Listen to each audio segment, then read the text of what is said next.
Today I messed up by being a skeptic, being too confident in my body, and forgetting to pack underwear.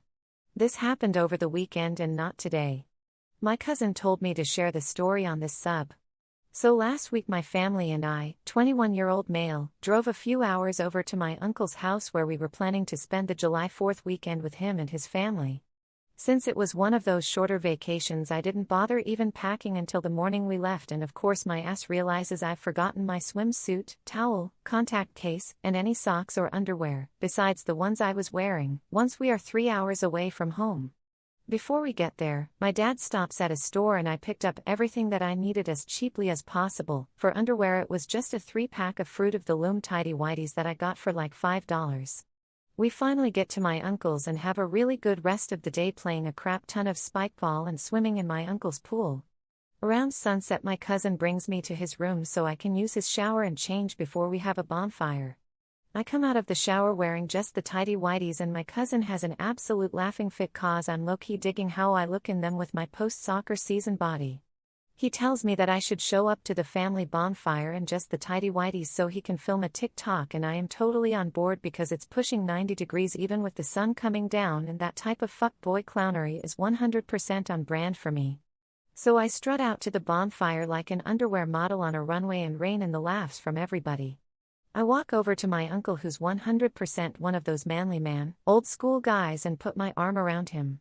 He tells me, "You know your dad and I used to give kids who wore those at camp atomic wedgies?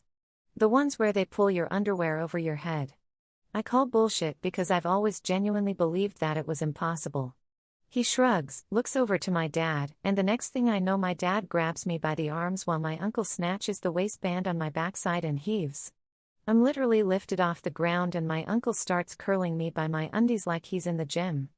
After he does like 5 reps my dad starts pulling on the leg holes, which they would later inform me was the key to actually stretching the underwear over someone's head without totally ripping the underwear. I can tell you with certainty that it did in fact work, as the next thing I know they've curled the underwear around my forehead, absolutely straining my neck, on top of my butt feeling like it's being split in two and my genitals being death hugged. I do a waddle of shame back into the house, change, and then took like 5 shots to try to disassociate as my entire family showed me videos they'd taken of it for the rest of the night. Too long.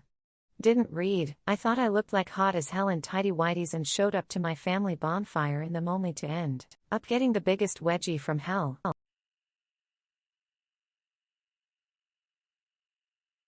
Today I messed up by allowing my boyfriend to fix my portable charger. This happened several years ago. Just to clarify, this story is about my boyfriend and I. He is now my fiancé though, and I refer to him as such in the story.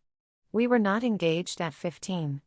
This story has had a lot of positive responses, so I figured I'd share it here. So my fiancé and I got together when we were 15. We were both the horniest on the planet, as a lot of teenagers tend to be. I would sneak him into my room in the middle of the night and we'd just go at it. It was the middle of winter when these events transpired. My fiancé and I had just finished an intense round of sex. We were chilling in bed when I mentioned my portable charger wasn't working properly and I needed it for school the next day. My fiancé is really handy with electronics and decided he would try to fix it. He bends down, picks up the charger, and starts messing with it. 5 minutes later I hear a hiss and the room starts filling with smoke. I look over at my fiancé and he has dropped the portable charger, which is now on fire, and he is repeatedly stomping on it with his bare foot while it spewed flames. I start panicking knowing what's about to happen next. I leap out of bed right as the fire alarm starts going off. I yell at my fiancé to hide in the closet while I handle the situation.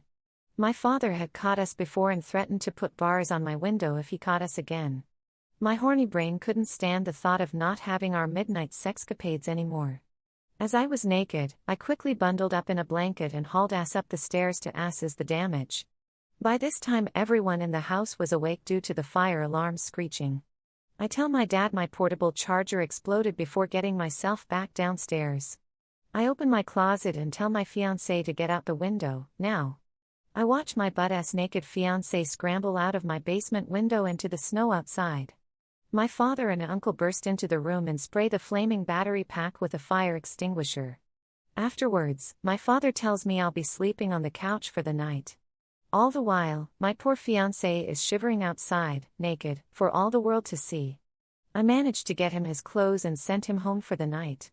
My carpet and pride never recovered. Too long. Didn't read. I had my naked boyfriend outside in the middle of winter because I wanted to be able to keep doing it.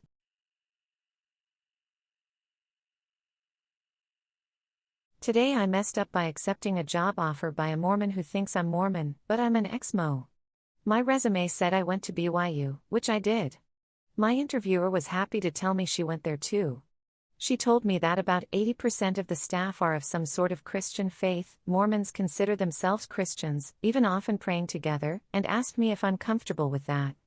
I said I am. Because I don't care what your religion is so long as you don't treat me like I'm going to hell for thinking differently. I didn't want to tell a Mormon that I'm an ex-Mormon. Not during an interview. She offered me the job on the spot. So now in 2 weeks I'm going into a new job where everyone will probably think I'm Mormon. I can't help but think I dug my own grave. I mean, she never directly asked. Which is illegal, BTW. But I don't want to give it up. The position and benefits are exactly what I need. And the people I met were a kind of genuine nice I hadn't seen in a while, and it's refreshing. But now what? Too long. Didn't read. Today I messed up by accepting a job offer by a Mormon who thinks I'm Mormon, but I'm an exmo.